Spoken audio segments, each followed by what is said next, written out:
ایران اور اسرائیل میں کبھی بھی جنگ نہیں ہوگی. ایران کبھی بھی پلٹ کے حملہ نہیں کرے گا. ایران کبھی بھی لڑے گا نہیں. یہ بس ایک دو بم میزائل ہلکے پھلکے گرا دیے اور کچھ بھی نہیں ہے. لوگ ہنس رہے ہیں اور لوگ کہہ رہے ہیں کہ فاروق عزانی صاحب کہاں ہیں, اور یہ اتنی بڑی جنگ, اتنے سارے لوگ, چیف کمانڈر آرمی چیف اور پھر ریولوشنری گارڈ کا چیف, اور اس طرف بھی کتنی ساری ویڈیوز ایسی دیکھنے میں آئی ہیں. اس پہ آپ کو شرمندگی محسوس ہوتی ہے؟ ایران نے کوئی, مجھے تو تعداد کا پتہ نہیں, لیکن جو خبروں میں آئی ہے کہ بھئی تقریباً کوئی کئی سو میزائلز مارے اور کتنے یہودی مرے. انٹرنیشنل رپورٹ کے مطابق جو ہے ان کی جو ہلاکت ہوئی ہے کہ 29, کوئی کہہ رہا ہے 25, کوئی 24. یعنی آپ کے میزائل اتنے ناکارہ تھے اسرائیل کو مارتے وقت. حزب اللہ کے اپنے لوگ کہتے ہیں کہ ایران نے ہی مخبری کی ہے ہماری حسن نصر اللہ کو مروانے میں. امام مہدی آئیں گے تو وہ قدس کو فتح کریں گے اور بنی اسرائیل کے ساتھ جنگ ہوگی. ان کی پوری تاریخ جو ان کے پاس جو پڑھی ہوئی بکیں کتابیں امام مہدی پہ لکھی گئی ہیں, جو بھی ہے ان کے پاس, اس کے اندر کتنی روایتیں ایسی موجود ہے جو اس بات پہ دلالت کر رہی ہے کہ امام مہدی آ کر جو ہے قدس کو فتح کریں گی. مجھے بات کرنے دیں, جواب دے رہے ہیں. ہاں مجھے پتا ہے آپ جواب دیں گے. مجھے پوری بات ہے نہیں, پوری بات ابھی تو اسپیڈ لگی ہے. تجانی صاحب معذرت کے ساتھ مطمئن کن جوابات نہیں تھے. انہوں نے کہا میں تو ریسرچ کی بات کرتا ہوں. بھائی ابھی تک تو آپ کی ریسرچ اتنی ثابت ہوئی ہے کہ آپ نے کہا ڈنکے کی چوٹ پہ کہتا ہوں کہ ایران کبھی بھی اسرائیل پہ حملہ نہیں کرے گا, اور دنیا نے دیکھا کہ ایران نے اسرائیل پر حملہ کیا. آپ نے کہا ڈنکے کی چوٹ پہ کہتا ہوں کہ قیامت اس دن ہوگی, اور وہ قیامت ابھی آنے والی ہے. تقیہ میں بیان کروں گا, رجت میں بیان کروں گا. انہیں کوئی حق نہیں ہے کہ وہ رجت کے لیے بیان کرے گا. ٹھیک ہے نا, آپ بے شک پوچھ لیجیے, تراشی نہیں کریں. دیکھیں بات ہوگی نا, دیکھیں میرا کہنا ہے نا, نہیں آپ کہیں, میں پہلے بھی میں آپ کو کہہ رہا ہوں کہ آپ کے یہاں جو فلسفہ کو سمجھیں. آپ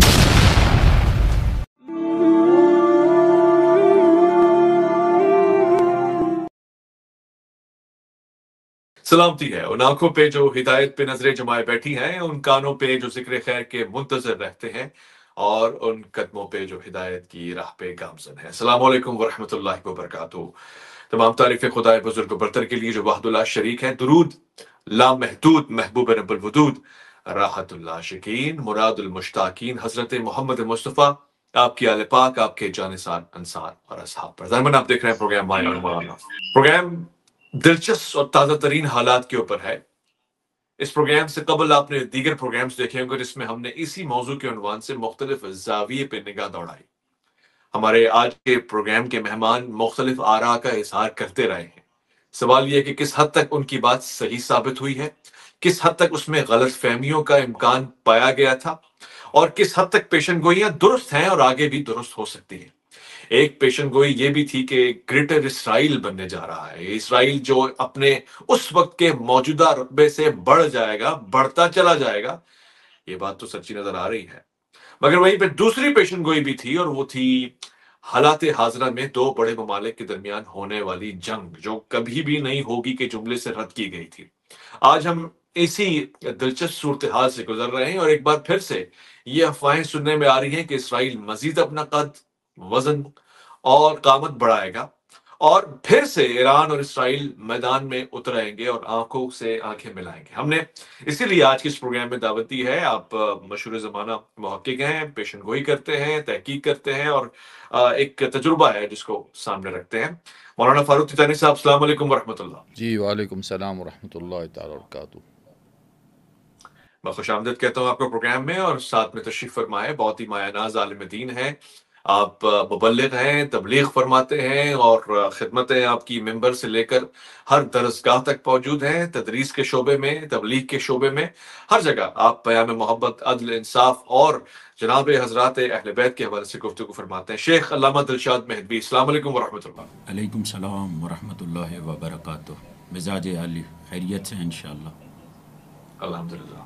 سلام. میں سب سے پہلے فاروق تیجانی صاحب آپ سے شروع کرنا چاہتا ہوں. بہت سارے دوست اور احباب اس بات کو یقیناً جاننا چاہیں گے کہ یہ جو اس وقت موجودہ اسرائیل ہے, جس کا ابھی شام کے اوپر حملہ کر دینے اور پھر گولان ہائٹس کے اوپر قبضہ کرنے اور پھر اس سے بھی زیادہ آگے بڑھنے کے رجحان پائے جا رہے ہیں, یہی وہ سب کچھ تھا جس کی آپ پیشن گوئی فرما رہے تھے گریٹر اسرائیل کی؟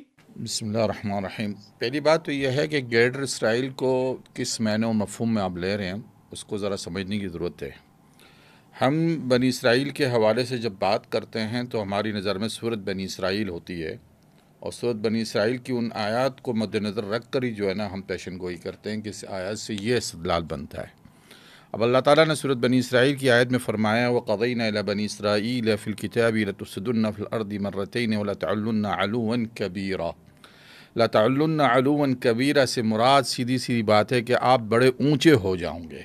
ایک یہاں پہ ایک بات اللہ تعالیٰ نے اس کو بیان کر دی۔ اسی آیت کے اندر ایک آگے آیت ہے وَأَمْدَدْنَاكُمْ بِأَمْوَالٍ بَنِينَ وَجَعَلْنَاكُمْ أَكْثَرَ نَفِيرًا، کہ ہم نے تمہیں مال اور اولاد سے مدد کی اور تمہاری تعداد جتھا جو ہے نا سب سے زیادہ بڑھا دیا۔ اب بنی اسرائیل اس وقت دنیا کے اندر جو ہے تقریباً 2 کروڑ ہے، یعنی دنیا کی کل آبادی 8 ارب ہے، اس 8 ارب کے اندر لگ بھگ بنی اسرائیل کی تعداد 2 کروڑ ہے۔ اب 2 کروڑ اور 8 ارب کا اگر ہم ریشیو نکالیں تو یہ 0.00025% بھی نہیں بنتا ہے، لیکن قرآن شریف کی یہ آیت کو اگر مد نظر رکھے اور بنی اسرائیل کی تاریخ کو نظر رکھے تو بنی اسرائیل کبھی بھی اپنی تاریخ میں بڑے جتھے والی قوم نہیں تھی۔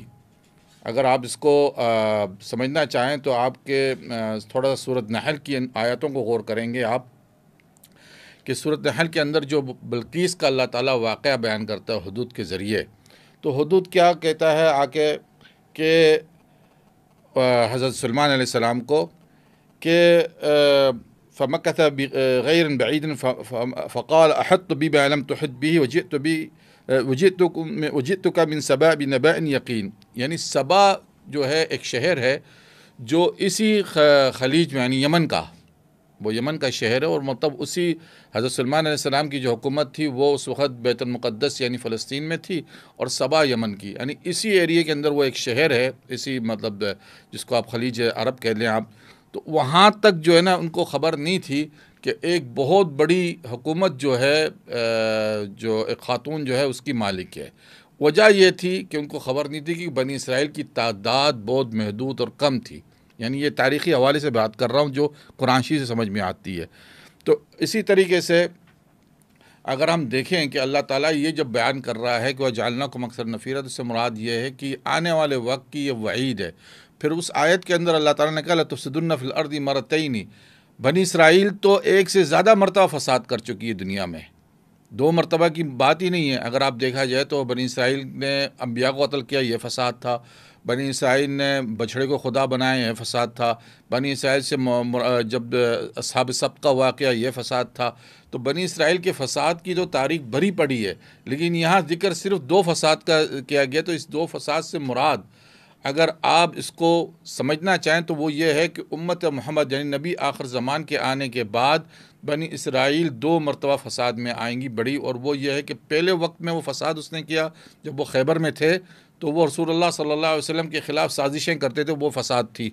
اور اس کے بعد آخری زمانے میں جب یہ 3rd ورلڈ وار جسے میں کہہ رہا ہوں نیوکلر جنگ ایک آئیں گی، ایک تباہی دنیا میں آئیں گی نیوکلر جنگ کے حوالے سے، اور اس کے اندر ان کا ہاتھ ہوگا 100%، اور پھر یہ جو ہے دنیا میں عددی لحاظ سے زیادہ ہو جائیں گے کیونکہ یہ آیت پوری ہوں گی، اور باقی دنیا ان کی عدد کے لحاظ سے کم ہوں گی۔ اب اگر یہ عددی لحاظ سے آج 2 کروڑ ہے، اس وقت یہ 1.5 کروڑ ہو یا 1 کروڑ ہو، تو باقی دنیا لازمی ہے اس 1 کروڑ کی عدد کے حساب سے کم ہو، یعنی کل مذاہب جس میں سکھ ہے، ہندو ہیں، عیسائی ہے، مسلمان ہیں، سب ملا کر بھی جو ہے اس 1 کروڑ سے کم ہونے چاہیے جتنے بنی اسرائیل کی عدد، تاکہ قرآن شریف کی آیت پوری ہو۔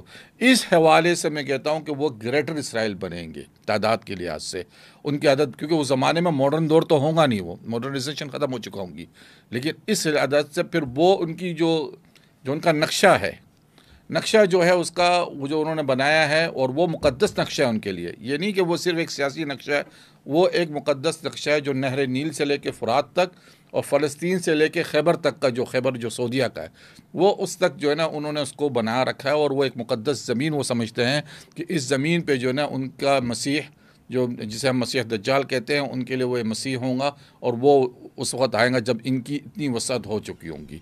تو یہ میرا کہنا ہے۔ آپ کا یہ جو کہنا ہے اس پہ بہت سارے سوالات ہیں، بہت جی سارے سوالات ہیں، کوئی ایک دو نہیں ہے. جی مگر شیخ علامہ دلشاد مہدوی صاحب تشریف فرما ہے، اور میں ان کی طرف متوجہ ہو کے یہ عرض کرنا چاہتا ہوں. علامہ صاحب، یہ کوئی پہلی نہیں دوسری مرتبہ ایسا ہوا. اسرائیل بہت چھوٹا سا تھا رقبے میں، اور پھر اس کے بعد بڑھتا گیا.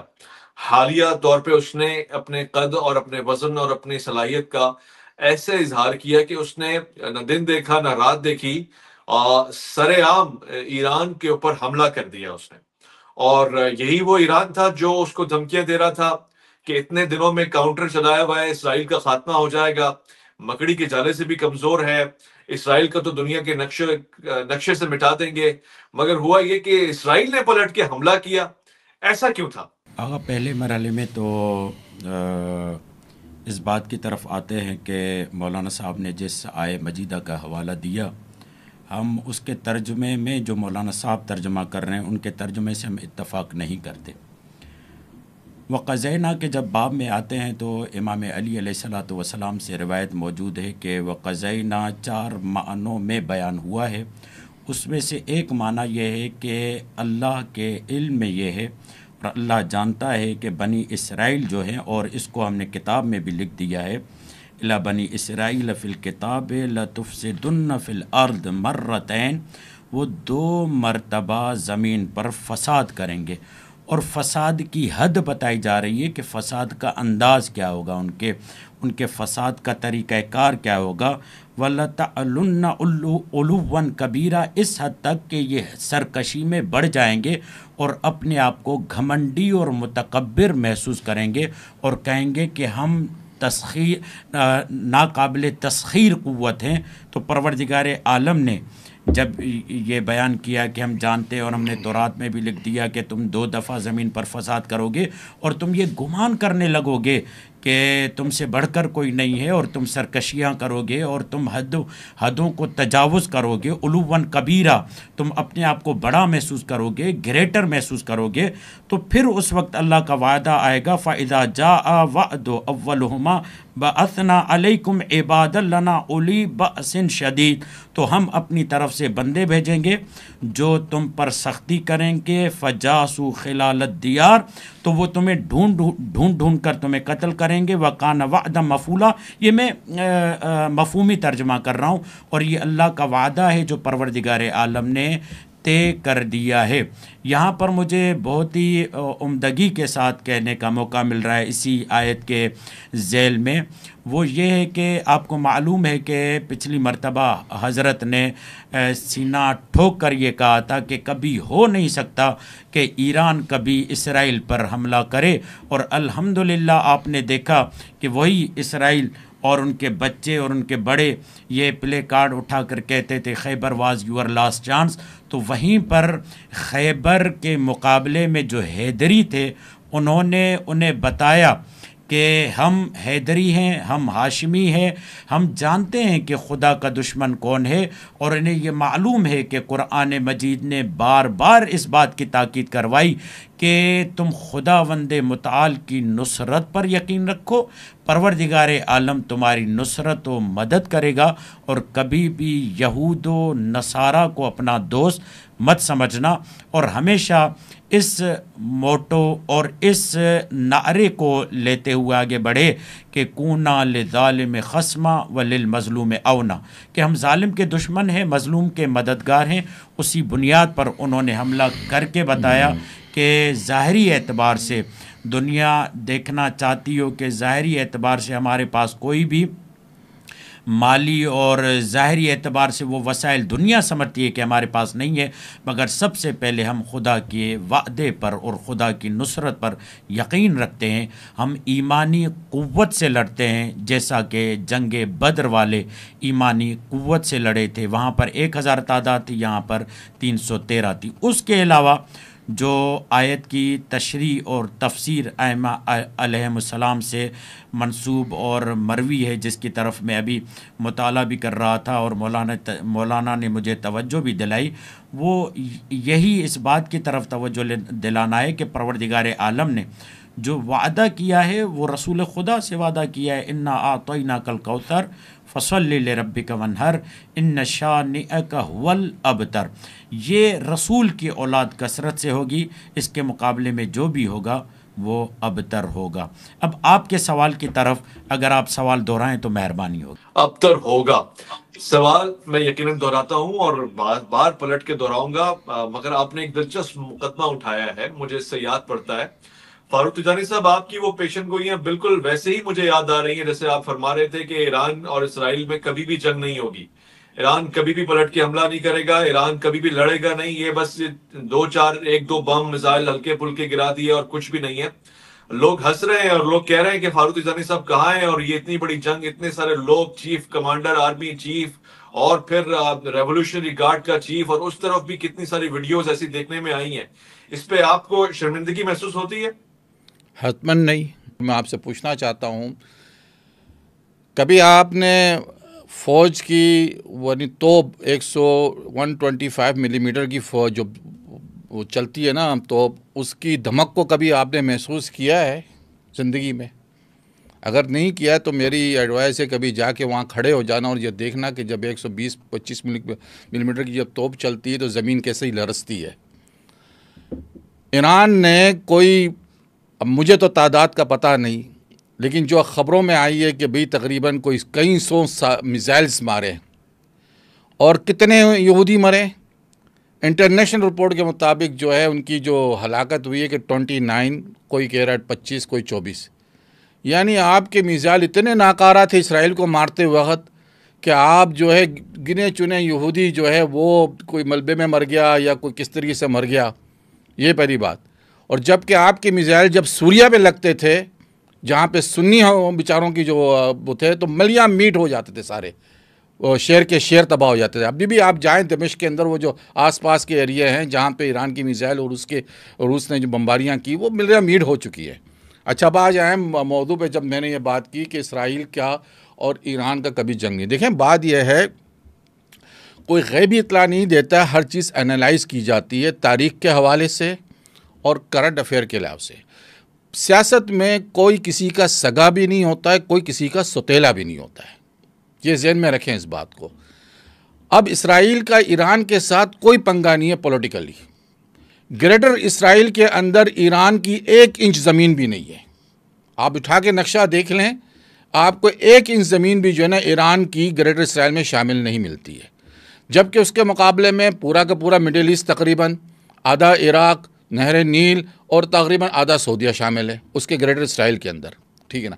تو سیاسی طور پہ ایران کا کوئی بھی جو ہے نا جھگڑا ہے ہی نہیں، بلکہ یہ 80 کے 87 88 کی بات ہے شاید، جو رابن تھا وہ ان کا جو وزیر اعظم، وہ تو کہتے ہیں ایران کے ساتھ تو ہماری بڑی اچھی یاران ہے، ہم کے ساتھ کیوں جھگڑا کریں۔ یہ تو ان کے بعد یہ باتیں جو ہے نا آن دا اس پہ کی جا رہی ہے کہ ایران کے ساتھ اسرائیل کا کوئی جھگڑا پولیٹیکل ہے ہی نہیں۔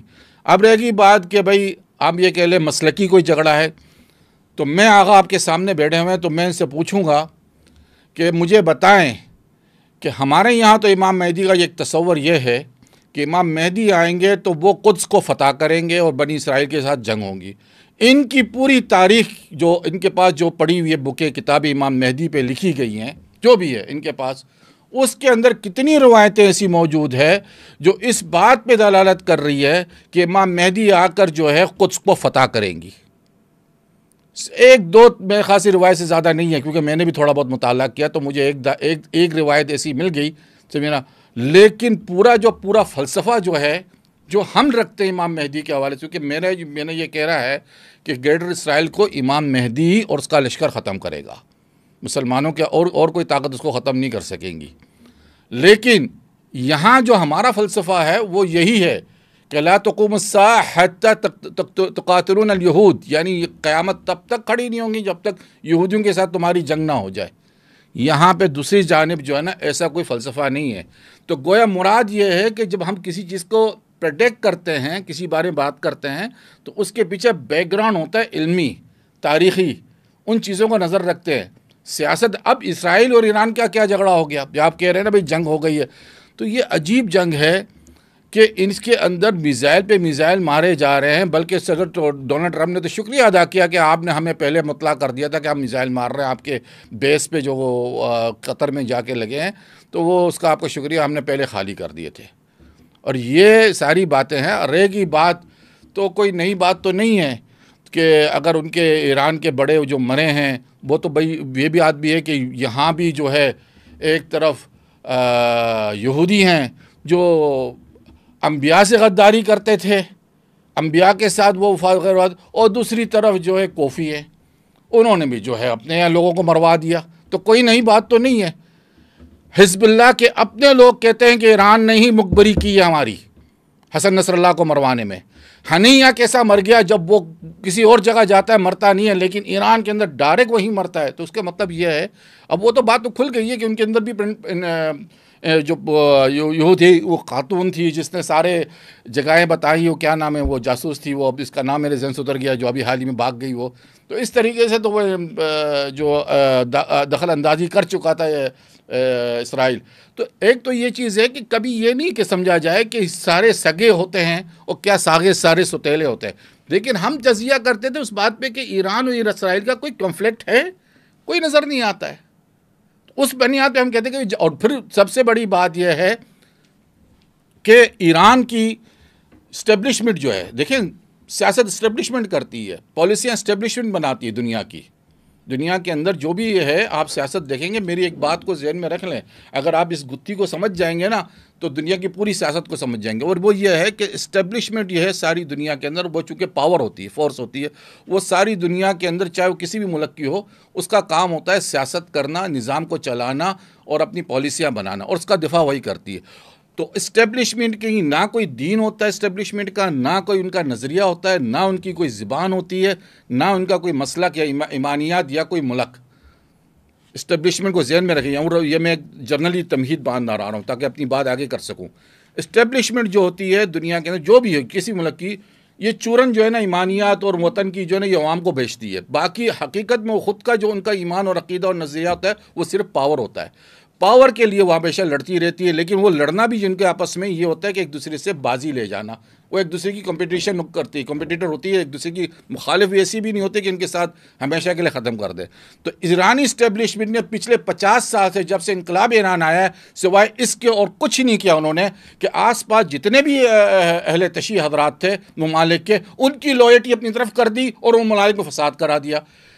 صدام حسین جب ایران خمینی آیا اس پہ، تو صدام حسین نے سفیر ایران کو لا کے بھیجا، کہا کہ یار یہ مجھ سے چاہتا ہے کیا شخص آپ کا خمینی، میرے بندوں کو جو میرے یہاں جو شیعہ ہیں ان کو یہ بلا کے یہ کہتا ہے کہ تم کیوں نہیں کھڑے ہو جاتے اس کے خلاف، کیوں نہیں لڑائی لڑتے ہو، کہہ لیں گے مجھ سے میرے ملک میں لینے کی کیا ضرورت ہے۔ حالانکہ جب شاہ ایران تھا تو عراق کے ساتھ اسی صدام حسین کے ساتھ ایک شطرنج معاہدہ ہو چکا تھا، یعنی ان کے آپس میں کوئی بھی جنگ نہیں ہو، لڑائی جھگڑے کی سواری نہیں پیدا ہو سکتا تھا، ایک شطرنج معاہدہ جو تھا وہ بن چکا تھا۔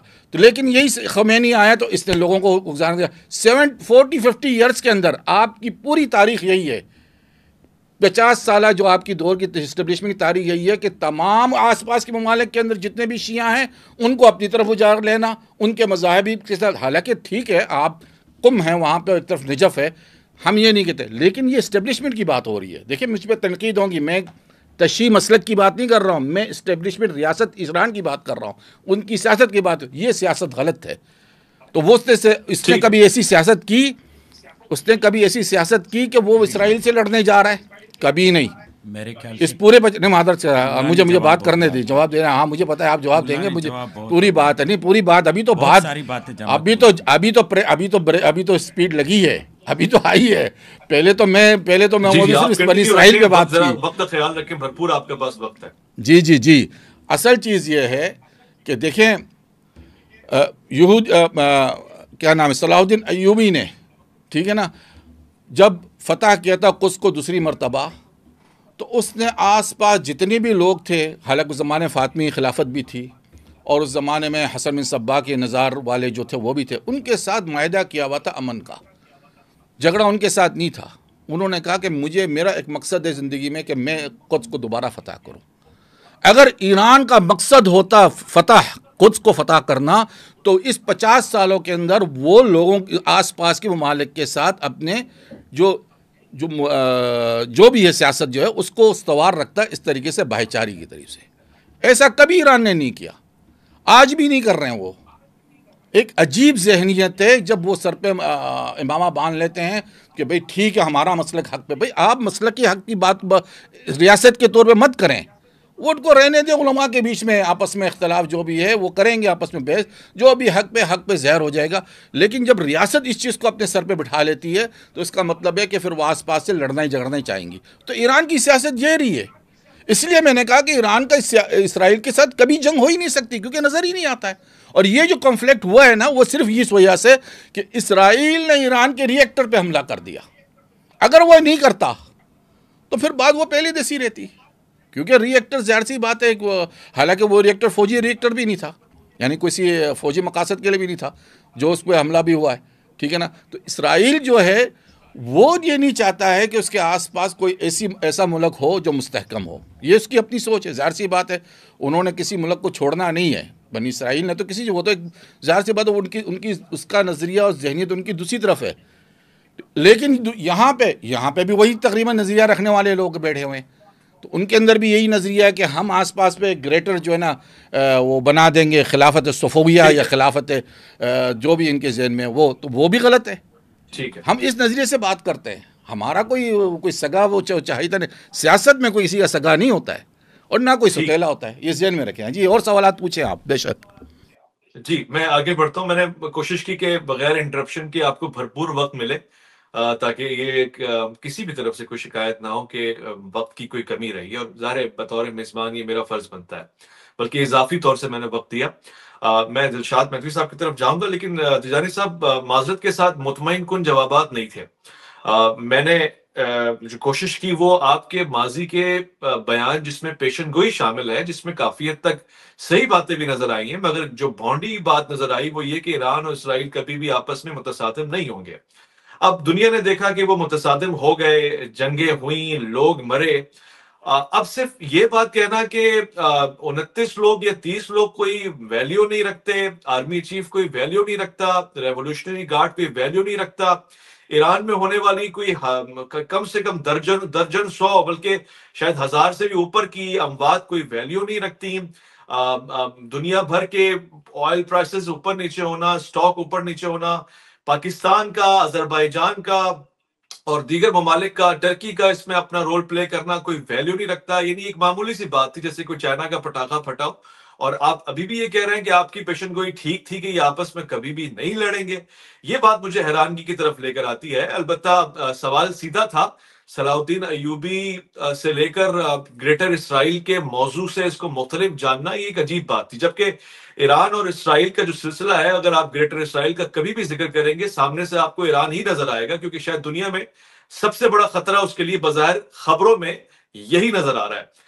ظاہر میں نے اس پہ نیتن یاہو کے دانتوں کے رنگ کو تو نہیں پوچھنا گریٹر اسرائیل میں نے یہی پوچھنا ہے کہ دنیا بھر کے نقشے میں کیا چیز اس کی مخالفت کرتی ہے, ریزسٹنس کرتی ہے, کیا چیز اس کی حمایت کرتی ہے. دلشاد مہدوی صاحب آپ سے ہی سوال پوچھوں گا, جہاں اتنے سارے لوگ اس بات کی پیشن گوئی کر رہے ہیں, وہاں تجانی صاحب کا یہ سوال تو بڑا درست ہے کہ القدس کی آزادی کے لیے آنے والے دنوں کے پیغام میں آپ کے پاس کیا ہے. یعنی آپ جس نائب کا, جس امام کا, جس مہدی کا ہم سب انتظار کر رہے ہیں, اور آپ جس کے ترجمان ہیں, آپ جس کے حوالے سے دنیا کو یہ بشیر اور نذیر خبر سنا رہے ہیں, وہ القدس کے ایجنڈے پہ کیا کام کریں گے آپ کے خیال سے؟ شکر گزار ہوں اویس بھائی, آپ نے دوبارہ موقع فراہم کیا. جو چند گوشے اعتراضیہ اعتبار سے تیجانی صاحب نے چھوڑے, میں چاہوں گا کہ وہاں پر خراش کے طور پر ہی صحیح, مگر میں توجہ دلاتا چلوں کہ قرآن مجید کی آیت ہے سورہ حجرات کی, یا ایھا الذین آمنوا ان جاءکم فاسق بنبأ فتبینوا ان تصیبوا قوما بجہالۃ فتصبحوا علی ما فعلتم نادمین, کہ جب فاسق خبر لے کر آئے تو تم تفحص کرو, تحقیق کرو یہ سب وہ خبریں سنا رہے ہیں جو فضلہ خور میڈیا نے بیان کیا ہے اور جو فاسقوں کی طرف سے بیان کیا گیا ہے، جو جابروں اور کافروں کی طرف سے بیان کیا گیا ہے۔ آپ دیکھیں، مجھے حیرت ہوئی ان پر کہ انہوں نے جملہ کہا کہ یہودیوں کے تو چند مرے ہیں، مگر آپ اگر قرآن مجید کی طرف آئیں تو قرآن مجید کی روح یہ کہتی ہے کہ جو کافر ہوتا ہے وہ اپنے مردوں کو اور اپنے مرنے والوں کو چھپاتا ہے، اور جو مومن ہوتا ہے وہ تو بار بار یہ جملہ کہتا ہے وَلَا تَحْسَبَنَّ الَّذِينَ قُتِلُوا فِي سَبِيلِ اللَّهِ أَمْوَاتًا بَلْ أَحْيَاءٌ عِندَ رَبِّهِمْ يُرْزَقُونَ۔ اگر آپ دیکھیں تو وہ اپنے مردوں کو چھپاتے ہیں، وہ اپنی وہ جو تعداد ہے اس کو چھپاتے ہیں، کہیں جگ ہنسائی نہ ہو، کہیں دنیا والے ہماری شکست پر ہنسے نہیں۔ میڈیا ان کے ہاتھ میں، سب کچھ ان کے ہاتھ میں، مگر اس کے باوجود دیکھا آپ نے، عالمی مبصرین نے بتایا، دنیا کے جتنے بھی انٹلیکچول افراد تھے جو سیاسی نظر رکھتے تھے، جو سینیریو کو جانتے تھے، جو رجیم چینج کی بات کر رہے تھے کہ یہودی یہ چاہتا تھا اور صہیونی یہ چاہتا تھا، مگر اس کے برعکس اس کے گلے میں بات پڑی، اور باقاعدہ ایرانیوں نے، بہت ہی افسوس ہوا مجھے ان کا یہ جملہ کہہ کر کے، ان کے چند افراد، اور بہت ہی اچھی بات آپ نے کی کہ ان کا چیف آف آرمی اسٹاف اور اتنے بڑے بڑے فوجی افراد شہید ہو جائیں تو ان پر بھی وہ ریئیکشن نہ دکھائیں۔ مگر آپ توجہ فرمائیں، قدس کی طرف آتے ہیں کہ ہمیشہ راحل امت امام خمینی نے شروع سے ہی قدس کی بات کی ہے۔ رہبر معظمہ ان کے رہبروں کو دیکھیں نا، وہ کیا کہتے ہیں، ہم اپنی بات کرتے ہیں، ان کے رہبر کیا کہتے ہیں، آیت اللہ خامنئی کیا کہتے ہیں، آیت اللہ خامنئی کہتے ہیں کہ ہم یہ جنگ حق کے دفاع اور مظلومین کی حمایت میں کر رہے ہیں۔ کاش کہ آپ مظلومین غزہ کے لیے کچھ بول پاتے، کاش کہ آپ فلسطین کے مظلومین کے لیے آپ بول پاتے، تو آپ کے منہ سے یہ بول اچھے بھی لگتے۔ ادھر آپ کو قطر نظر نہیں آ رہا، ادھر اسلامی ممالک نظر نہیں آ رہے جو اپنی خواتین، اپنی بچیوں کو ظالموں کے سامنے لے کر آتے ہیں، برہنہ سر لے کر آتے ہیں اور اپنی بے حیائی کا مظاہرہ کرتے ہیں، وہاں پر تو آپ کچھ نہیں بولتے۔ لے دے کہ ایران نے جتنی شجاعت اور بہادری کا معاملہ کیا، اور پھر آپ دیکھیں کتنا عجیب طریقے سے انہوں نے اشکال کے، یہیں سے دیکھیں انصاف پسندی دیکھیں ایران کی، کہ وہ چاہتا ہے کہ مسلمان ممالک کا احترام کرے، حالانکہ ایئر بیس آپ نے دیکھا کہ سب نے رکاوٹیں ڈالی ہوئی ہیں، مگر ڈائریکٹ نہ وہ سعودیہ سے ٹکر لے رہا ہے، نہ ڈائریکٹ کویت سے ٹکر لے رہا ہے، نہ ڈائریکٹ کسی اور ملک سے، اور اگر وہ حملہ بھی کیا ہے ایئر بیس پہ تو انہیں بتا کر اس لیے حملہ کیا ہے تاکہ وہ سفارتی جو قواعد و ضوابط ہیں ان کا خیال کیا جائے، یعنی قانونی جو چارہ جوئی، جیسے رسول خدا صلی اللہ علیہ وآلہ وسلم جب جنگوں پر جاتے تھے تو کیا کہتے تھے، درختوں کو نہیں کاٹنا، ٹھیک ہے، بوڑھوں کو اذیت نہیں کرنا، بچوں کو نہیں مارنا، خواتین کو تنگ نہیں کرنا، یہی قواعد، یہی ضوابط جب اسلامی احکام، اسلامی ضوابط کے تحت آج ایران کرتا ہوا نظر آتا ہے، تو وہیں پر اسلامی دعوے دار مسلمان بھائی ان پر تمسخر کرتے ہوئے اور ان پر مذاق اڑاتے ہوئے نظر آتے ہیں۔ قدس کے حوالے سے دیکھیں، سب سے پہلے الحمدللہ مضبوط ترین آواز جتنی مکتب تشیع کی ہے اور منتظرین امام مہدی کی ہے، کسی کی بھی نہیں ہے۔ اور میں کہہ دوں، اور آغا نے بھی اس بات کی طرف توجہ دلائی کہ یہ جو قرآن مجید میں 3 جگہوں پر آیت آئی، آخری ٹکڑا تبدیل ہو کر هو الذی ارسل رسولہ بالہدی ودین الحق لیظہرہ علی الدین کلہ ولو کرہ المشرکون، یہ آیت مصداق ہے امام مہدی کے لیے۔ اور آپ دیکھیں کہ عالمی حکومت جو نظم نوین جہانی کا جو دعوے دار ہے، جو عالمی حکومت کا دعوے دار ہے، جو نیو ورلڈ آرڈر کا دعوے دار ہے، وہ مکتب تشیع والے ہیں، یہ اسی کی قربانی دے رہے ہیں۔ بار بار آپ دیکھیں جب امام خمینی یہ انقلاب اسلامی لے کر آتے ہیں تو بار بار یہ کہتے تھے روحی لہ الفدا، ہماری روح یا ارواحنا لہ الفدا، ہماری روح، ہماری روحیں اس ہستی پر قربان ہو جائیں۔ تو یہ تمام جتنے بھی افراد تھے صہیونی ذہنیت رکھنے والے، وہ کہتے تھے یہ کس کے لیے کہہ رہے ہیں کہ ایک خمینی سے ہم مقابلہ نہیں کر سکتے، تو یہ خمینی کہ جس پر اپنی روح فدا کر رہا ہے وہ کون ہے؟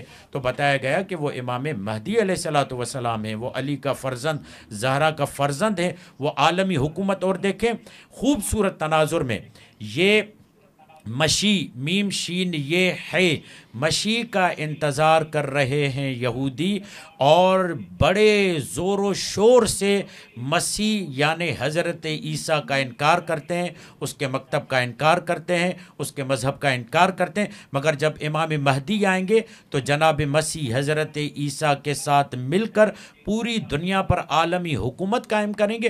ان میں جو اولین درجے پر مقابلے کے لیے آئیں گے وہ یہی گریٹر اسرائیل کا دعویٰ کرنے والے، کہ جو اپنی ان آیتوں کا ترجمہ بھی اپنی طرف سے کر کے کہتے ہیں کہ یہ تو عالمی حکومت بننے جانے والے ہیں، یہ تو عالمی طور پر حکومت قائم کریں گے۔ تو یہ فکر اور یہ نظریہ ہے۔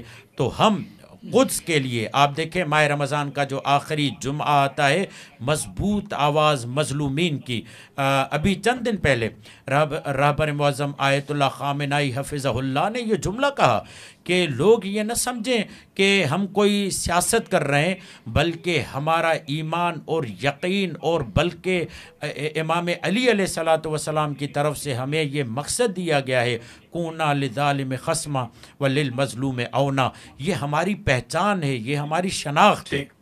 آپ نے اپنے خیالات کا اظہار فرمایا، البتہ ایک ڈائریکٹ سوال رہ گیا جس کو شاید آپ نے احادیث کے راستے میں نہیں دیکھا، اور وہ حضرت امام زمانہ حضرت امام مہدی کے حوالے سے میں نے پوچھنے کی کوشش کی کہ ان کا لائے عمل القدس کو لے کے کیا ہوگا۔ میں جناب آیت اللہ سید علی خامنائی اور اس سے پہلے روح اللہ خمینی صاحب کے حوالے سے تو آگاہ ہوں، اور اس میں تائید بھی کرتا ہوں، گو کہ میرا ان کی اس تحریک تنظیم، ان کے ملک اور ان کے اس سے کوئی تعلق نہیں ہے، مگر القدس کو رمضان کے مہینے میں ایک مجموعی طور سے عالمی دن بنانا اور پھر اس پہ تحریک چلانا، اس میں کوئی ڈاؤٹ نہیں کہ ان کا ایک بہت بڑا قدم ہے۔ البتہ میرا سوال جو ہے وہ آپ کے آنے والے دنوں کے حوالے سے ہے، اور اس دن کے امام اور رہبر کے حوالے سے ضرور ہے۔ میں واپس آپ کی طرف آؤں گا اور جاننے کی کوشش کروں گا۔ تیجانی صاحب، نہیں، یہ معاملہ اس طرح سے حل ہوتا ہوا نظر نہیں آ رہا۔ میرے خیال ہے اس پہ آپ کی مزید وضاحت ہمیں درکار رہے گی۔ تاریخ کے طالب علم اور مستقبل کو اچھی طرح سمجھنے والے یا سمجھنے کی کوشش کرنے والے تشنا ہیں، آپ سے درخواست کرتے ہیں کہ اس بات کو ذرا ہمیں سمجھائیں تو صحیح کہ ڈونلڈ ٹرمپ ہو یا امریکہ ہو، کون سا دوسرا ملک ہے جو اس سے اس طرح آنکھوں میں آنکھیں ڈال بھی سکتا ہے؟ گویا آپ سیریا یعنی شام یا احمد الشرح کی مثال دینا چاہتے ہیں، یا پھر آپ صدام حسین کی مثال دینا چاہتے ہیں جس نے کوئی بہت بڑی جنگی مثال قائم کر دی ہو اسرائیل کے اوپر حملہ کر کے، یا آپ ان عرب ممالک کی طرف متوجہ ہونا چاہتے ہیں جن کو اسی اسرائیل نے 7 دنوں کے اندر دھول مٹی چٹا دی تھی؟ تو اس شجاعت اور بہادری کو آپ کس نگاہ سے دیکھتے ہیں؟ یا یہ آپ کے لیے کوئی معنی نہیں رکھتا، کوئی ڈرامہ ہی ہے، پالیٹکس ہی ہے؟ جی بسم اللہ الرحمن الرحیم۔ پہلی بات تو یہ ہے کہ میں ذرا آغا کی انہوں نے کہا نا کہ انہوں نے اپنی مرضی سے آیت کے جو ہے نا وہ ترجمانی کی ہے سورۃ بنی اسرائیل کی۔ انہوں نے حالانکہ اپنی ہی بات میں کہہ دیا کہ جو ترجمہ یہ خود کر رہے تھے کہ بھئی لَتَعْلُنَّ عَلُوًا کبیرًا، کہ آپ بہت اونچے ہوں گے سرکشی میں، آپ سرکشی میں آگے بڑھ جائیں گے۔ میں اجازت دیجیے، آپ کی اجازت۔ ہاں، مقصد کہنے کا یہ ہے کہ آپ کو غرور آئے گا، آپ کو تکبر آئے گا، تو میں نے کہا یہ اس بات کی دلالت دے رہی ہے کہ یہ ان کی جتہ، ان کی طاقت اس وقت اس دور کے اندر اتنی ہو جائیں گی، سامنے آ جائیں گی کہ یہ کھلے عام اپنی جو نا جو کچھ بھی یہ دکھائیں گے۔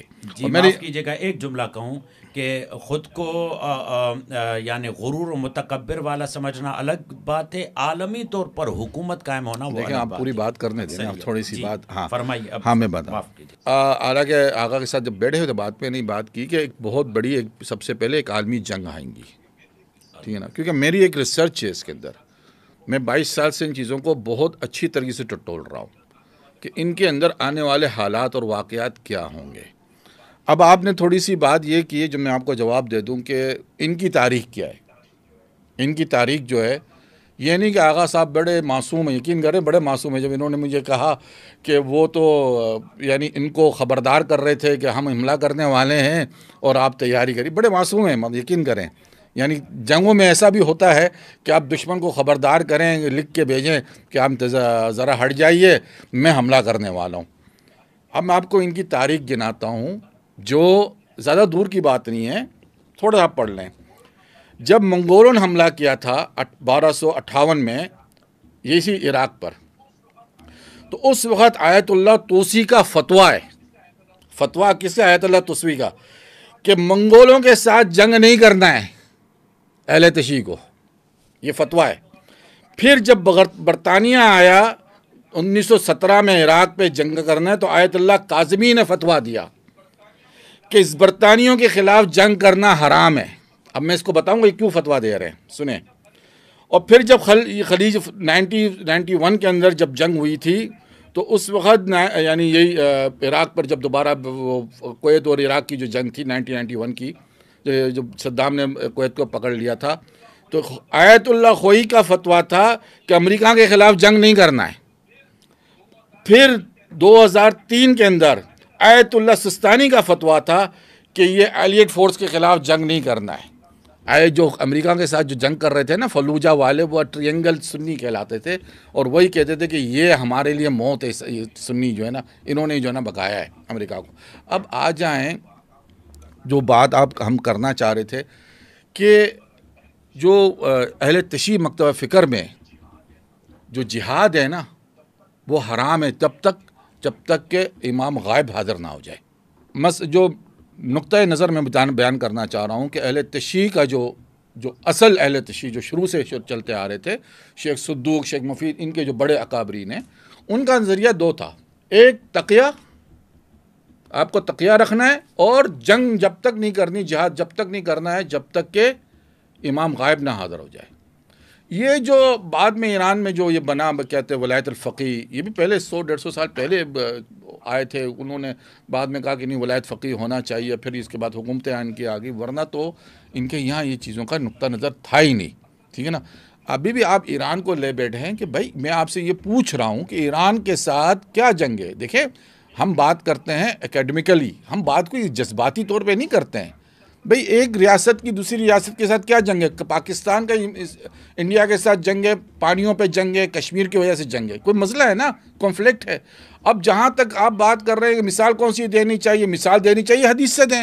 رسول صلی اللہ علیہ وسلم نے فرمایا کہ یہ حدیث موجود ہے، صحیح حدیث اپنی جگہ پہ، کہ میری امت میں سے ایک کو ہمیشہ حق پہ ظاہر رہیں گے جب تک کہ قیامت نہ قائم ہو جائے۔ یہ کہنے رسول اللہ وہ کہاں ہوئے؟ کہنے بیت المقدس اور اس کے اطراف میں۔ تو بیت المقدس اور اطراف میں کون سے اہل تشیع بچے ہوئے ہیں؟ آپ بتا دیں مجھے۔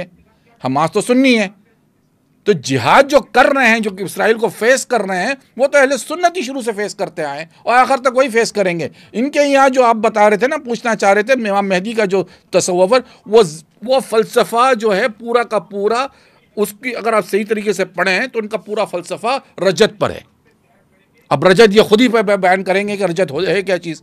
امام مہدی کا جو تصور ہمارے پاس ہے وہ ان سے بہت مختلف ہے۔ ان کا پورا فلسفہ امام مہدی پہ رجت پہ قائم ہے۔ صرف ایک جگہ پہ ایک روایت ملی ہے کہ وہ جو ہے نا حضرت عیسیٰ علیہ السلام ان کے پیچھے بیت المقدس میں نماز پڑھیں گے، بس اس کے بعد ختم۔ لیکن ہم نے تو آخر تک بیان کرنا ہے کہ امام مہدی کی جنگ جو ہے ملحمۃ الکبریٰ تک بھی ہے۔ امام مہدی فلسطین کو ختم کریں گے، قسطنطنیہ کو فتح کریں گے، یہ سارے چیزیں بیان کر۔ میں تو یہ ماننے کو تیار ہوں کہ یہ گریٹر اسرائیل جو بنے گا تو سر اس کو لشکر امام مہدی ہی ختم کرے گا، دوسرا کوئی لشکر ہی ختم کرے گا، کیونکہ یہ چیزیں جڑی ہوئی ہے حضرت علی کے ساتھ، جو خیبر میں حضرت علی نے فتح کیا تھا، یہ ان سے جڑی ہوئی چیزیں ہیں۔ ان چیزوں کو اپنے اچھی طریقے سے دیکھا ہے کہ وہ سورۃ بنی اسرائیل میں انہوں نے تو بیان نہیں کیا، میں نے تو پوری تفسیر اس کی ساتھ لکھی ہوئی ہے کہ بنی اسرائیل میں کی جو پہلی آیت کے اندر کہہ رہے ہیں کہ فَإِذَا جَاءَ وَعْدُ أُولَاهُمَا جِئْنَا بِكَ أُولِي بَأْسٍ شَدِيدٍ، یہ عباد لنا اولی بأس شدید، عباد لنا اولی بأس شدید، فجاسوا خلال الدیار۔ فجاسوا خلال الدیار جو ہے یہ وہ واقعہ ہے کہ جب حضرت علی کو رسول اللہ صلی اللہ علیہ وسلم نے علم دیا کہ آپ لے جھنڈا، تو کہنے یا رسول اللہ کب تک ان سے جنگ کروں؟ کہنے جب تک کہ تم ان کے صحنوں میں نہیں اتر جاؤ۔ تو فجاسوا خلال الدیار کہ میں نے یہی ہے عربی کے اندر کہ تو وہ پھر تمہارے صحنوں میں آ جائیں گے، یہ معنی ہے اس کے۔ اور وہ وہاں پہ جو ہے حدیث میں یہی بیان کی گئی ہے۔ تو پہلا واقعہ خیبر کا جو ہے بنی اسرائیل کے تفسدون فی الارض مرتین، تو پہلا واقعہ اس سے وہاں جڑتا ہے، اور آخری جو دوسرا واقعہ ہوگا وہ امام مہدی سے۔ ہمارے پاس امام مہدی بیت المقدس کو فتح کریں گے، یہودیوں کے ساتھ جنگ کریں گے، عیسائیوں کے ساتھ جنگ کریں گے۔ ان کے فلسفے میں امام مہدی رجت پر ہے۔ اب کوئی تقیہ کرے، کوئی اور کرے، وہ ان کی اپنی مرضی پر ہے، میں اس پہ تو حکم نہیں چلا سکتا ہوں، پوچھ لیں آپ ان سے۔ چلا میں پوچھ لیتا ہوں اس حوالے سے، البتہ ایک دو چیزیں میں دوبارہ سے اس کو دہرانے کی کوشش کرتا ہوں۔ دو ممالک ہیں، میری جو سوال کی نوعیت ہے وہ اسرائیل ورسس ایران کے حوالے سے تھی۔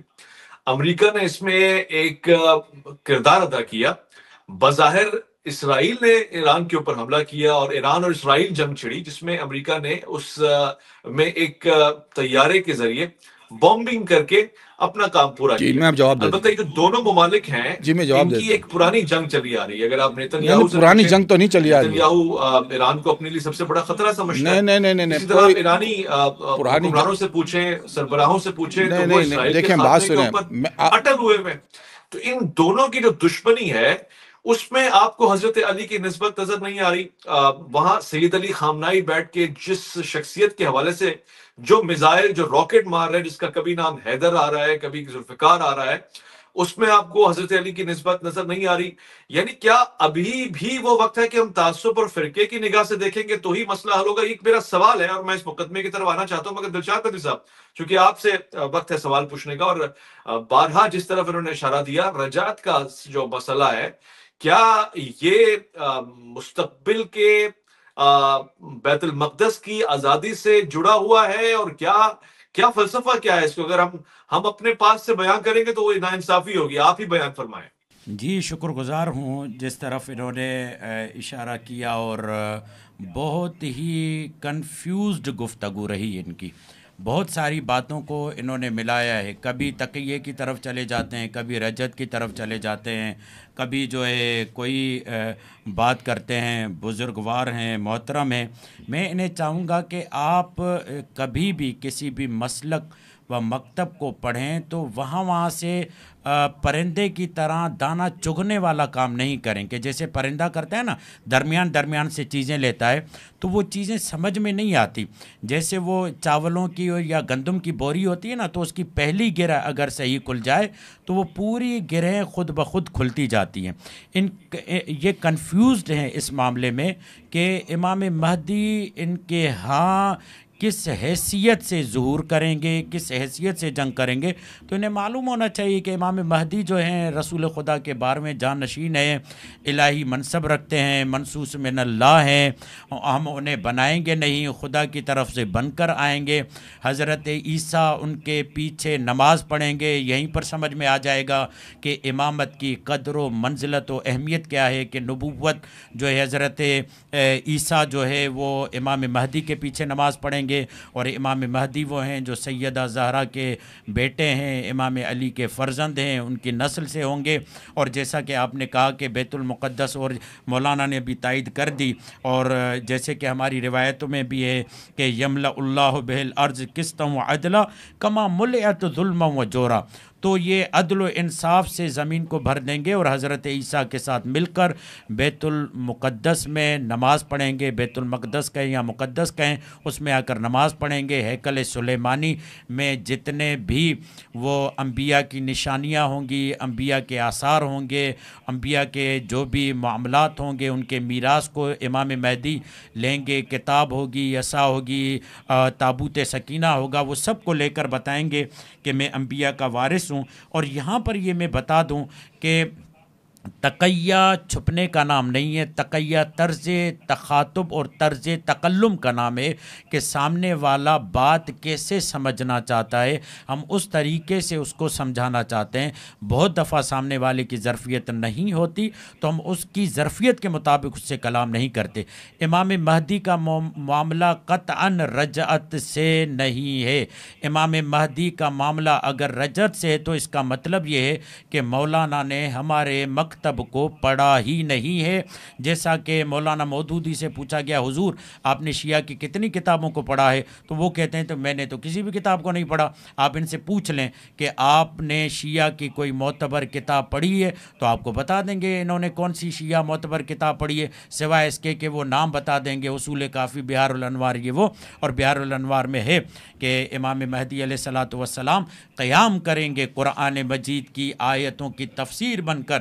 هو الذی ارسل رسولہ بالہدی ودین الحق، یا ان الدین عند اللہ الاسلام، پورے دین کو تمام ادیان پر غالب کریں گے امام مہدی رسول خدا کے 12ویں جانشین ہو کر. اور انہوں نے کہا میں تو ریسرچ کی بات کرتا ہوں. بھائی ابھی تک تو آپ کی ریسرچ اتنی ثابت ہوئی ہے کہ آپ نے کہا ڈنکے کی چوٹ پہ کہتا ہوں کہ ایران کبھی بھی اسرائیل پہ حملہ نہیں کرے گا، اور دنیا نے دیکھا کہ ایران نے اسرائیل پر حملہ کیا. آپ نے کہا ڈنکے کی چوٹ پہ کہتا ہوں کہ قیامت اس دن ہوگی، اور وہ قیامت ابھی آنے والی ہے. آپ نے ڈنکے کی چوٹ پہ کہا کہ نہیں، میں کہتا ہوں کہ اسرائیل گریٹر بنے گا. یہ آرمیگڈون، جنگ عظیم، جنگ جہانی کا ذکر ملتا ہے، وہ امام مہدی کے ساتھ ہوگی، اور عالمی طور پر امام مہدی کی حکومت قائم ہوگی. جہاں تک انہوں نے حوالہ دیا، شیخ توسی کا حوالہ دیا انہوں نے، اور ایک اور بزرگ عالم دین کا حوالہ دیا انہوں نے، آیت اللہ سیستانی کا. تو انہیں پتہ نہیں ہے کہ حالات کے مطابق فتویٰ بدل جاتے ہیں. ہم تو مردہ اماموں کی تقلید ہی نہیں کرتے، ہمارے تو امام زندہ ہیں. آپ نے دیکھا کہ جب داعش حملہ کر رہا تھا عراق پر، تو اسی آیت اللہ سیستانی کے فتوے سے داعش ختم ہو گیا. آج بھی اگر میدان عمل میں کوئی ہے تو الحمدللہ ہمارا مکتب ہے. ہم یعنی فلسطین کی حمایت میں جتنی آواز ہم اٹھاتے ہیں، شہیدوں کی آواز میں کے لیے ہم آواز اٹھاتے ہیں، کوئی بھی مکتب اتنی آواز اٹھاتا ہوا نظر نہیں آتا. یہ ہمیں افتخار کہ الحمدللہ ہم آزادوں کا علم اٹھائے ہوئے ہیں، ہم شہیدوں کا علم اٹھائے ہوئے ہیں، ہم مظلوموں کا علم اٹھائے ہوئے، اور اسی کی قربانی دے رہے ہیں. ایران غزہ والوں کے لیے قربانی دے رہا ہے. یہ کہہ رہے ہیں کہ پوری دنیا قبول کرتی ہے، خود غزہ والے قبول کرتے ہیں کہ اگر ہمارے لیے کوئی قربانی دے رہا ہے تو ادھر سے یمنی برادران قربانی دے رہے ہیں، ادھر سے لبنان حسن نصر اللہ کس راہ کے شہید ہیں؟ حسن نصر اللہ غزہ اور فلسطین کی راہ کے شہید ہیں. پوری دنیا جانتی ہے کہ غزہ اور فلسطین کی حمایت کی وجہ سے حسن نصر اللہ شہید ہوئے ہیں، ان مظلومین کی حمایت میں شہید ہوئے ہیں.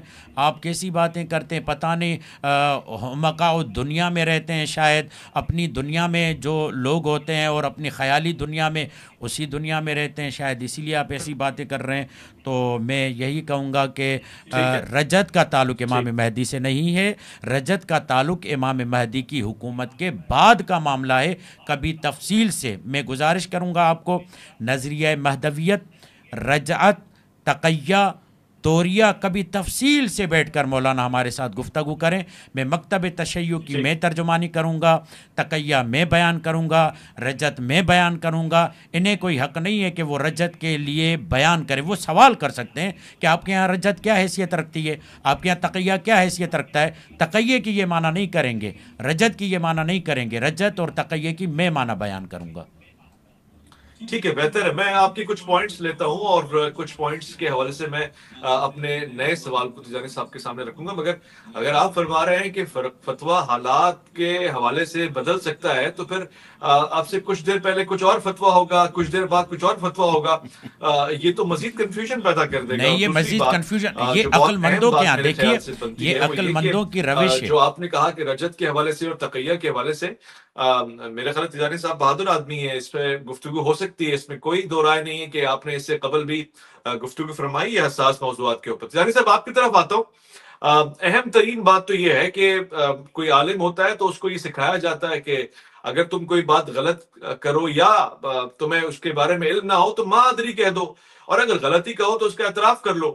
آپ کو نہیں لگتا کہ یہاں پہ ایک بہت بڑی غلطی ہو رہی ہے یہ کہنا کہ امت کے آخری دنوں میں بھی، یعنی آخری وقتوں میں بھی، کوئی ایسا لشکر جو فلسطین کی حمایت کرے گا یا بیت المقدس کی، قدس کی آزادی کے لیے لڑے گا؟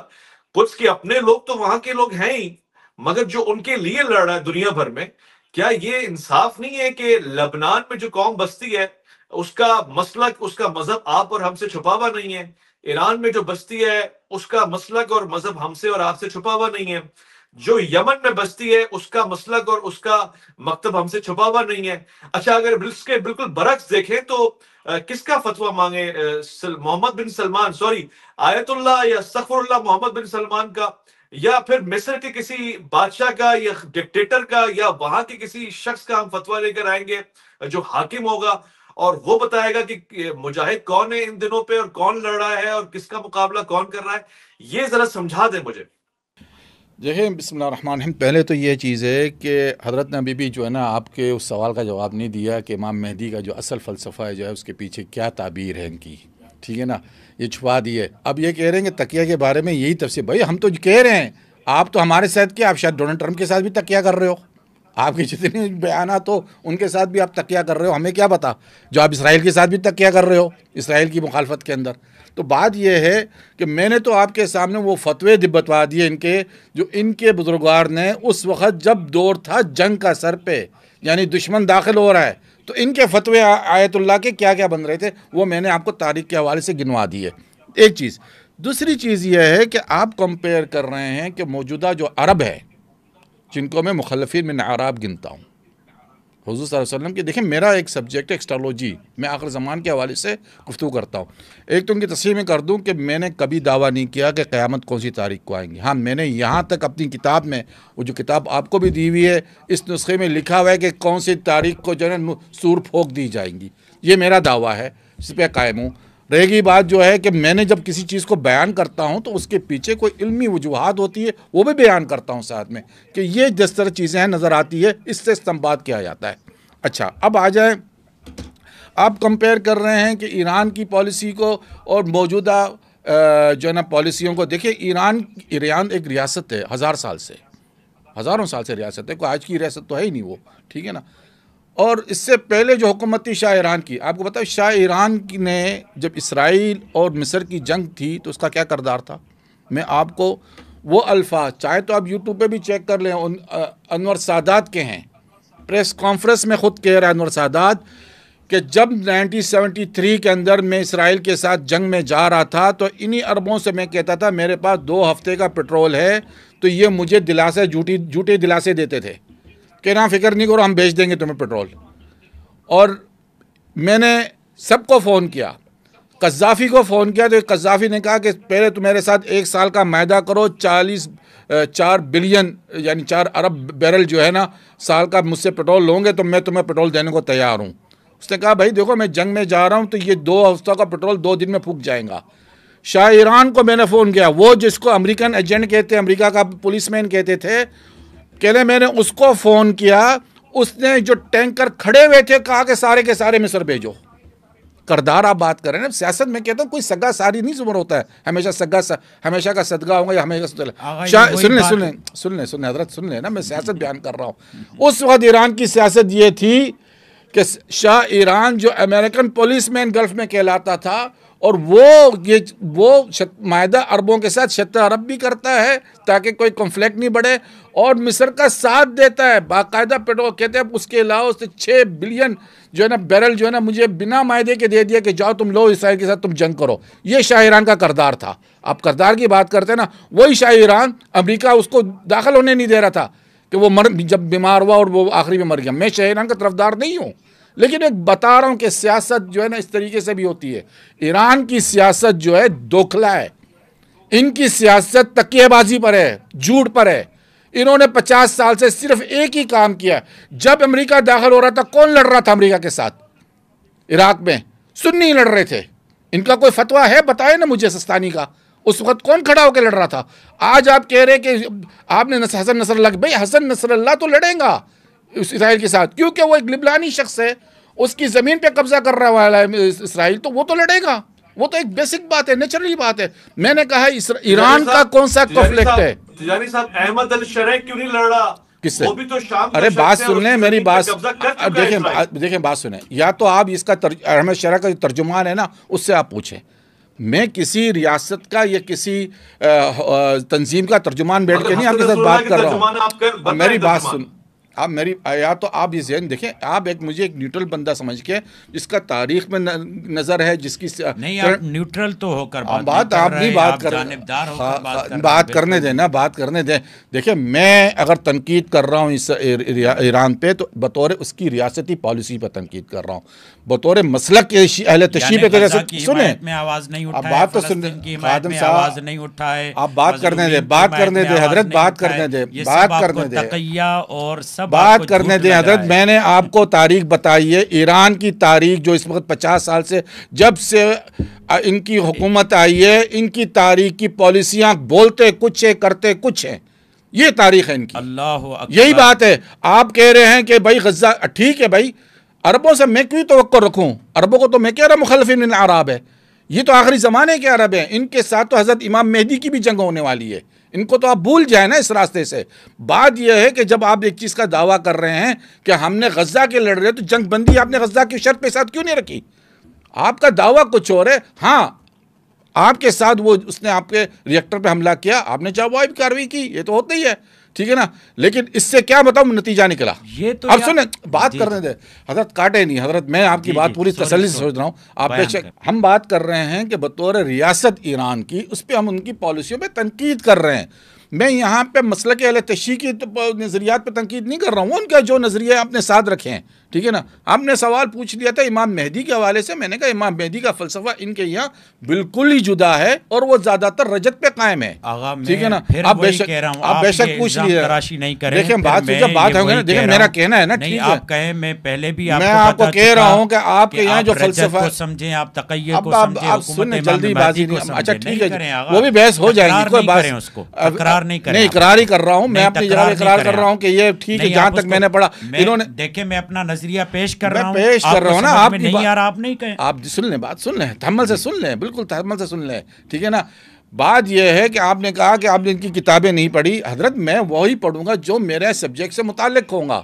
میں نے امام مہدی کے حوالے سے آپ کی چند کتابوں کو دیکھا، مجھے یاد آیا آپ ہی نے مجھے کہا تھا یہیں پہ بیٹھ کر کہ دجال کا ان کے پاس جو ہے نا کوئی نظریہ ہی نہیں ہے، ٹھیک ہے نا. ہاں بالکل، انہوں نے کہا نا ہمارے یہاں تو دجال کے ساتھ جو ہے نا ایک طریقے سے جب تک حضرت عیسیٰ علیہ السلام آ کے ان کے ساتھ قتل نہیں کر دے ان کو، ہمارے پاس نظریہ ثابت ہے، کیونکہ حضرت عیسیٰ علیہ السلام کا اصل مقصد ہی ہے.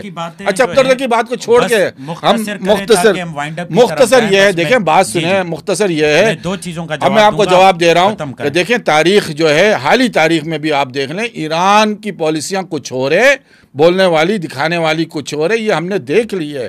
آپ یہ بات کریں، سن لیں، آپ اب مجھے کاٹ دیتے ہیں نا تو میرے ذہن سے جو الفاظ ہیں وہ مٹ جاتے ہیں، آپ مجھے کاٹے نہیں. دوسری چیز یہ ہے کہ اب جو ہے امریکہ کو یقین ہو گیا کہ امریکہ، یہ بات میں اپنی طرف سے نہیں کہہ رہا ہوں، میں یہ بات آپ کو سورس آف انفارمیشن بتاتا ہوں، آپ چاہیں تو اس کو بھی سن لیں. اینی جیکبسن نے حال ہی میں نے ان کی انٹرویو ایک سنا، ان سے پوچھا گیا کہ ایران کے پاس نیوکلر ہتھیار ہے، اس نے کہا نہیں ہے. اور وہ خاتون وہ ہے جس کے ساتھ CIA، پینٹاگون، اس کے سورس آف انفارمیشن ہوتی ہے، چھوٹے موٹے انفارمیشن نہیں، وہ وہاں سے انفارمیشن کلیکٹ کرتی ہے. کہہ لیں گے حال ہی جپڑوں میں ہم نے ایران کو ٹٹول دیا، اس کے پاس ایٹمی ہتھیار نہیں ہے، ٹھیک ہے نا. یہ جو آخری میں جو بم مارا تھا نا امریکہ نے، وہ اس بات پہ کنفرم کرنے کے لیے تھا کہ امریکہ، ایران بھی ہتھیار رکھتا ہے کہ نہیں رکھتا ہے. بہرحال اس کے پاس ہتھیار، ایٹمی ہتھیار نہیں ہے. یہ میں اس کی بات دہرا رہا ہوں، وہ ظاہر سی بات ہے زیادہ انفارمیشن رکھتی ہے، CIA کے طور پر اس کو انٹیلیجنس نے رپورٹ دی ہوں گی. اب رہ گئی بات یہ ہے بھئی ایران اپنی پالیسیاں بدلے، بات دوسری سی بات ہے. باقی یہ ہے کہ قدس وہ یہ فتح کریں کہ بھئی آپ کی تو ہے ہی نہیں نا، آپ کے مسلک میں نہیں ہے یہ بات، تو آپ کیوں لے کے بیٹھے ہوئے ہو؟ ہمارے یہاں تو مسلک میں باتیں لکھی ہوئی ہے. آغا معاف کیجئے، وقت مکمل ہو رہا ہے. میں آخری بات کہہ دوں، ایک تو یہ کہ وہ یہ بار بار کنفیوژن پھیلانے کی کوشش کر رہے ہیں کہ ان کے ہاں امام مہدی کا نظریہ واضح نہیں ہے. میں پھر یہ کہتا ہوں کہ امام مہدی رسول خدا کے 12ویں جانشین منصوص من اللہ ہیں، اللہ کی زمین پر ظہور فرمائیں گے، اللہ کے دین کو تمام ادیان پر غالب کریں گے، حکومت الہیہ کو قائم کریں گے، عدل و انصاف کو معمور کریں گے پوری دنیا میں اور قرآن مجید کو نافذ کریں گے۔ یہ ہے امام مہدی علیہ الصلاۃ والسلام کے حوالے سے ہمارا نظریہ کہ وہ عالمی حکومت کو قائم کریں گے، اور اس پر کئی قرآن مجید کی آیتیں دلالت کرتی ہیں، اور یہ بھی اسی بات کے ساتھ مجھ سے اتفاق کرتے ہیں۔ باقی رہا سوال رجعت، وہ معاملہ الگ ہے۔ آج کے بعد یہ آپ یہ نہیں کہہ سکتے کہ شیعوں کے ہاں امام مہدی کا کیا نظریہ میں سمجھا ہی نہیں۔ آپ نہ سمجھنا چاہیں وہ الگ بات ہے، جیسے ایران کے لیے کہہ رہے ہیں کہ میں نہ مانوں، پوری دنیا ان کی ایلیٹ فورس شہید ہو گئی، انہوں نے غزہ کی حمایت میں بول دیا، انہوں نے سب کچھ کیا۔ یاد رکھیے اگر بات مسلک کی ہوتی تو امام خمینی شاہ ایران کو باہر نہ نکالتے۔ بات مسلک کی نہیں ہے، بات نظریے کی ہے، بات نظریے کی ہے، بات نظریے کی ہے۔ بات آپ نے کہا کہ ان کے ہاں ولایت فقیہ کا نیا نظریہ ہے، اسی لیے تو آپ کو کہتا ہوں کہ جب آپ لوگ آئیں تو ہمارے مسلک کو پڑھ کے آیا کریں۔ ولایت فقیہ کا نظریہ نیا نظریہ نہیں ہے، بلکہ امام مہدی کے غائب ہو جانے کے بعد جو ہمارا نظریہ ہے کہ امام مہدی زندہ ہیں، غائب ہو گئے ہیں، اس کے بعد ایک نظام چلا جو علماء کے ہاتھ میں آیا، اور جتنی ولایت دین کو چلانے کے لیے ضروری تھی وہ علماء کے پاس ہے۔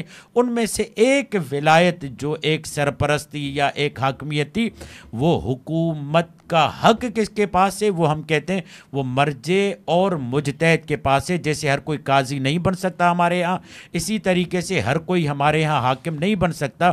جو حاکم بننے کی صلاحیت رکھتا ہے اسے ہم ولی فقیہ کہتے ہیں، اور جب وہ حاکم بن جاتا ہے تو اسے ولی امر مسلمین کہتے ہیں۔ یہ ہمارا نظریہ ہے۔ باقی رہی بات یہ کہ ایران نظریاتی طور پر لڑ رہا ہے، بار بار ان کے راہ پر۔